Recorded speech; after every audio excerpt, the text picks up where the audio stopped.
എൻ്റെ ചേട്ടൻ പുറത്തിറങ്ങിയിട്ടുണ്ട്. അറിഞ്ഞായിരുന്നോ? പുള്ളി എൻ്റെ അത്ര ഫണ്ണല്ല, ചില വയലൻ്റാ. അറിയാം.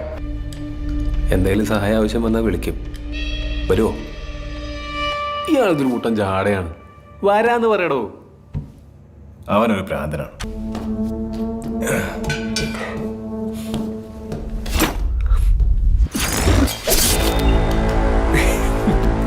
എനിക്കറിയാൻ താൻ വരുമെന്ന്. ഇല്ലെങ്കിൽ ചാത്തന്മാര് തന്നെ കൊണ്ടുവരും.